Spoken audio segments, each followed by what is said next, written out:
Salah satu pemandangan menarik Putrajaya adalah Masjid Tuanku Mizan Zainal Abidin yang berkubahkan logam berkilauan apabila disinari cahaya matahari. Masjid ini menjadi tempat popular kedua di kalangan para pengunjung selepas Masjid Putra. Ia direka bentuk untuk menampung kira-kira 24,000 jemaah.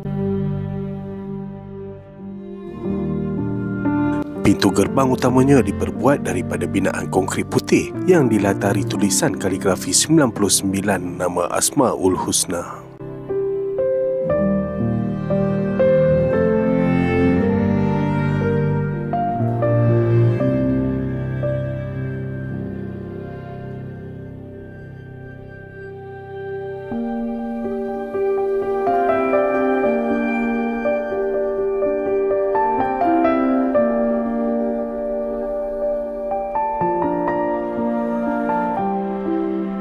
Dibina di sebelah tasik Putrajaya, bangunan ini digelar sebagai masjid besi. Ia merupakan satu-satunya masjid yang pembuatannya menggunakan 6,000 tan besi atau 70% bahan binaan dengan baki 30% daripada konkrit.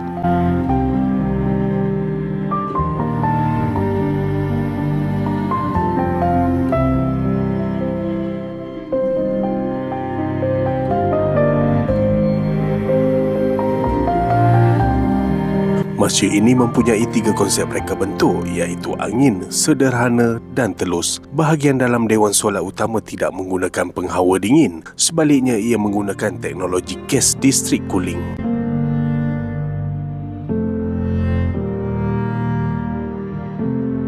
Berhampiran ruang solat utama turut dikelilingi kolam air yang pastinya membuatkan para pengunjung dapat menikmati suasana udara segar yang dingin dan nyaman.